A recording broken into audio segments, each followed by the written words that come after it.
20 and 21 F-35Bs a year from fiscal year 2017 to 2021. Davis said he needs to boost that to 19, 23, 23, 23 and 30. That higher rate, he told the subcommittee, allows me to get out of F-18, vice trying to take that Hornet fleet to 2030, push that left to 2025, 2026. If there's one thing I could ask on the TAC air side for the United States Marine Corps, besides funding our enabler accounts, would be those new airplanes. That would help us the most. Davis said he asked for the 3 additional planes for 2017, but they didn't make it through the Pentagon level review and into the final budget request. The F-18s I'm flying today, they've got a 55% break rate, so that means they're up in the morning, they go off on that first sortie of the day, they come back and they're down, he said, explaining the need to hurry and replace them.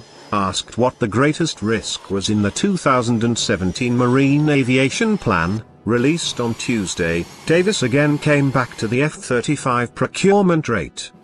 The maintenance challenges with the legacy Hornets affect the service in a variety of ways, but Davis told Usenet News after the hearing that there's a major fiscal cost to keeping the Hornets through 2030. So usually we got 2 or 3 sorties out of those airplanes back in the day. We can't do that right now. These are tried and true war dogs. They're great airplanes, but they're tired. One solution to get away from Hornets faster, regardless of F-35 procurement rates, is to prioritize transitioning Hornet squadrons to the F-35 ahead of Avenue 8B Harrier squadrons.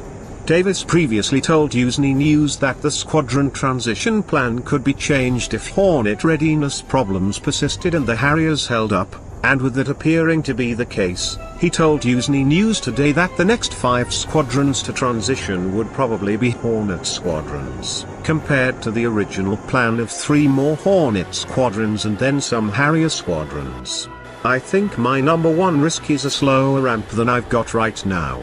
And then I've got to continue to fly legacy planes longer, in particular the F-18, he said, which could happen if the Marine Corps continues to see cuts, either during the internal Pentagon budgeting process or from Congress, due to ongoing defense spending caps. For Davis, the effect of keeping the Hornets in the fleet is more than just fiscal.